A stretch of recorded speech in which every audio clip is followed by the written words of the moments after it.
जय माँ सरस्वती जी सदा सहाय। आज मैं कामायनी के इड़ा सर्ग की के बिखरी अलके ज्यों तर्क जाल की व्याख्या करने जा रही हूँ। बिखरी अलके ज्यों तर्क जाल, वह विश्व मुकुट सा उज्ज्वलतम, शशिखंड सदृश था स्पष्ट भाल। दो पद्म पलाश चषक से दृग, देते अनुराग विराग ढाल। गुंजरित मधुप से मुकुल सदृश, वह आनन जिसमें भरा गान। वक्षस्थल पर एकत्र धरे, संस्कृति के सब विज्ञान ज्ञान। था एक हाथ में कर्म कलश, वसुधा जीवन रस सार लिए। दूसरा विचारों के नभ को था, मधुर अभय अवलंब दिए। त्रिबली थी त्रिगुण तरंगमयी, आलोक वसन लिपटा अराल। चरणों में थी गति भरी ताल, बिखरी अलकें ज्यों तर्क जाल। बिखरी अलकें ज्यों तर्क जाल, वह विश्व मुकुट सा उज्ज्वलतम, शशिखंड सदृश था स्पष्ट भाल। अलकें बाल, विश्व मुकुट सा संसार का मुकुट, उसके भाल मुख में सर्वोत्कृष्ट सौंदर्य था, जो उसे संसार के मुकुट के समान सुशोभित करता था। शशिखंड सदृश था स्पष्ट भाल।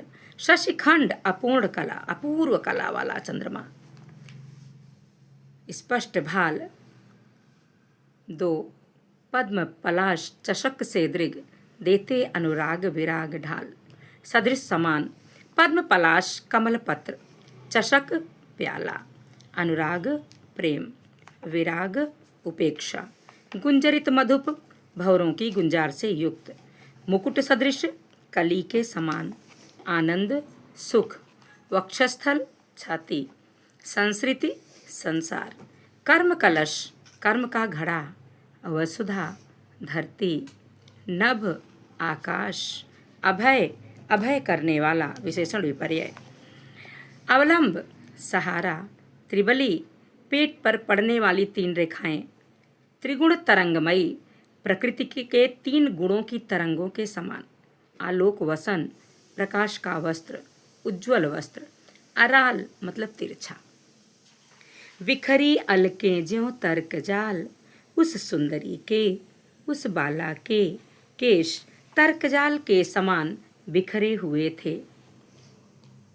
वह विश्व मुकुट सा उज्ज्वलतम, शशिखंड सदृश था स्पष्ट भाल। उसका ज्योतिर्मान भाल, उसका ज्योतिर्मान भाल संसार के मुकुट के समान परम सुंदर और चांद के टुकड़े के समान मधुर था। शशिखंड सदृश था स्पष्ट भाल। दो पद्म पलाश चषक से दृग, उसके दोनों नयन कमल पत्र के प्यालों के समान थे। देते अनुराग विराग ढाल, जो प्रेम और उपेक्षा दोनों की धाराएं ढाल रहे थे। ये सुंदर नवीन उपमाएं हैं। दो पद्म पलाश चषक से दृग, देते अनुराग विराग ढाल। उसके दोनों नयन, जो चषक से दृग हैं, उसके दोनों नयन क्या करते हैं? प्रेम और उपेक्षा दोनों की धाराएं डाल रहे थे। गुंजरित मधुप से मुकुल सदृश, वह आनन जिसमें भरा गान। वह आनन, उसका मुख गुंजरित मधुप से मुकुल सदृश, वह आनन जिसमें भरा गान। उसका मुख भंवरों की गुंजार से युक्त कली के समान था। उसका मुख भंवरों की गुंजार से युक्त कली के समान था, और आनन जिसमें भरा गान, उसके मुख में मधुर संगीत भरा था।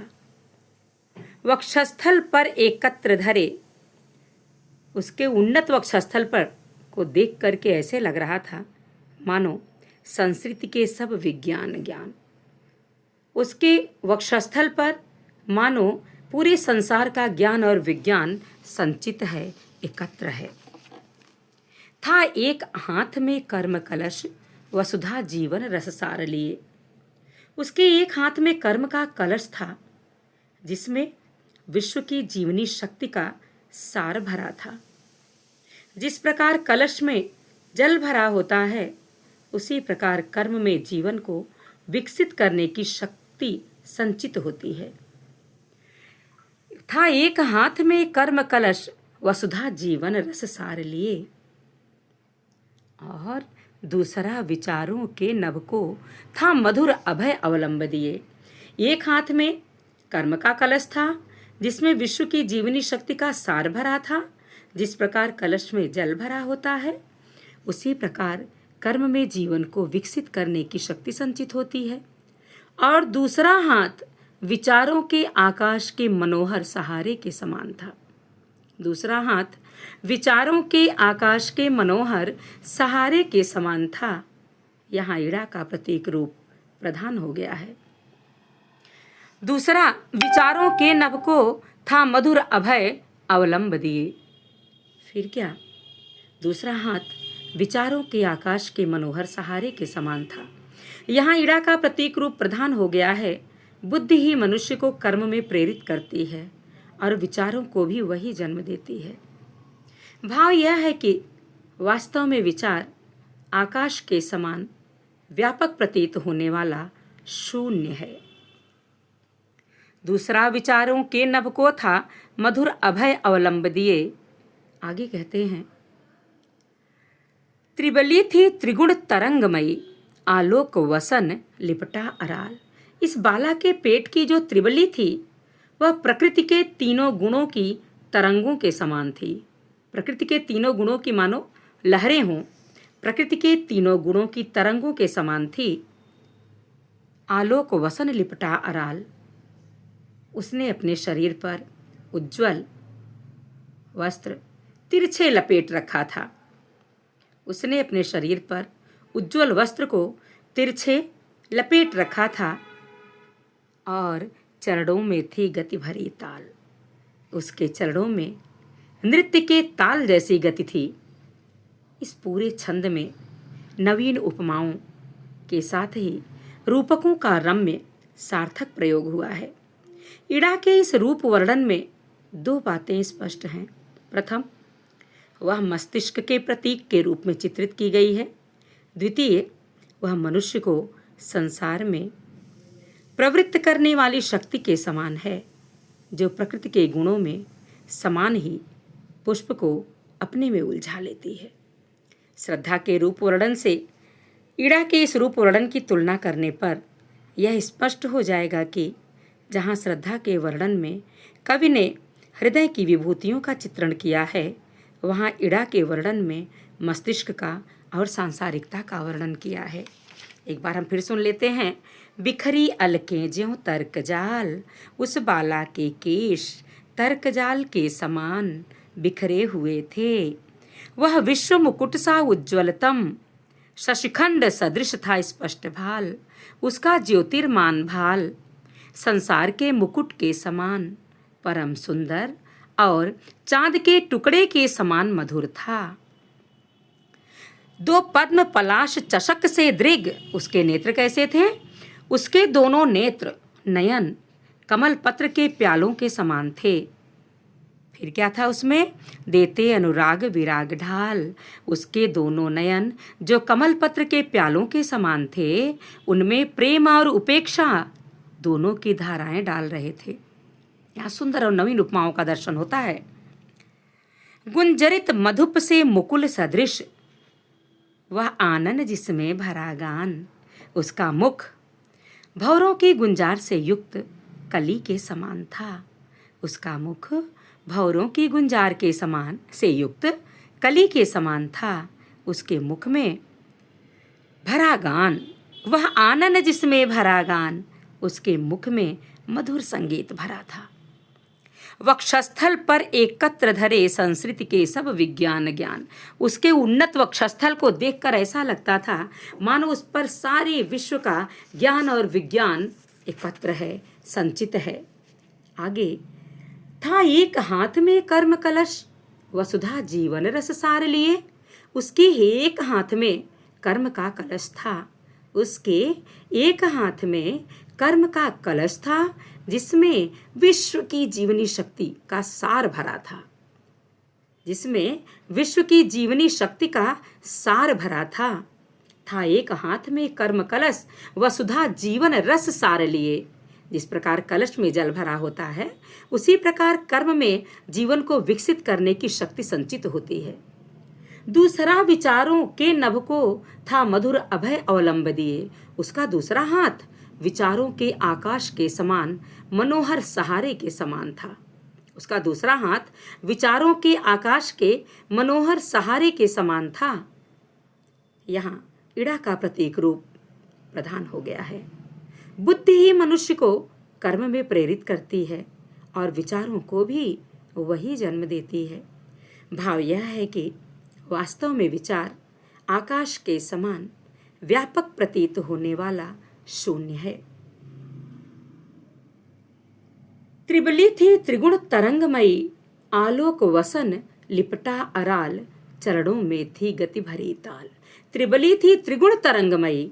इस बाला के पेट की जो त्रिबली थी वह प्रकृति के 3 गुणों की तरंगों के समान थी। इस बाला के पेट की जो त्रिबली थी वह प्रकृति के 3 गुणों की तरंगों के समान थी। उसने अपने शरीर पर उज्जवल वस्त्र तिरछे लपेट रखा था। उसके आलोक वसन लिपटा अराल, अराल मतलब टेढ़े तिरछे, वह उज्जवल वस्त्र अपने शरीर पर तिरछे लपेट रखी थी। चरणों में थी गति भरी ताल। उसके चरणों में नृत्य की ताल जैसी गति थी। इस पूरे छंद में नवीन उपमाओं के साथ ही रूपकों का रम्य सार्थक प्रयोग हुआ है। इड़ा के इस रूप वर्णन में 2 बातें स्पष्ट हैं। प्रथम, वह मस्तिष्क के प्रतीक के रूप में चित्रित की गई है। द्वितीय, वह मनुष्य को संसार में प्रवृत्त करने वाली शक्ति के समान है, जो प्रकृति के गुणों में समान ही पुष्प को अपने में उलझा लेती है। श्रद्धा के रूप वर्णन से इड़ा के इस रूप वर्णन की तुलना करने पर यह बात स्पष्ट हो जाती है कि जहाँ श्रद्धा के वर्णन में कवि ने हृदय की विभूतियों का चित्रण किया है, वहाँ इड़ा के वर्णन में वह मस्तिष्क और सांसारिकता का वर्णन किया है। बिखरी अलके ज्यों तर्क जाल। उस बाला के केश तर्क जाल के समान बिखरे हुए थे। वह विश्व मुकुट सा उज्ज्वलतम, उसका ज्योतिर्मान भाल संसार के मुकुट के समान परम सुंदर, शशिखंड सदृश था स्पष्ट भाल। मुकुट के समान परम सुंदर और चांद के टुकड़े के समान मधुर था। 2 पद्म पलाश चषक से दृग, उसके नेत्र कैसे थे? उसके दोनों नेत्र, दोनों नयन कमल पत्र के प्यालों के समान थे, जो प्रेम और उपेक्षा दोनों की धाराएं डाल रहे थे। यहाँ सुंदर तथा नवीन उपमाओं के दर्शन होते हैं। 2 पद्म पलाश चषक से दृग, देते अनुराग विराग ढाल।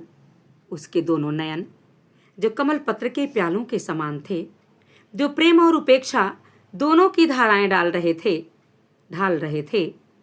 यहाँ सुंदर और नवीन उपमाओं के दर्शन तो होते हैं। आगे कहता है कवि, गुंजरित मधुप से मुकुल सदृश वह आनन, मतलब मुखमंडल जिसमें भरा ज्ञान।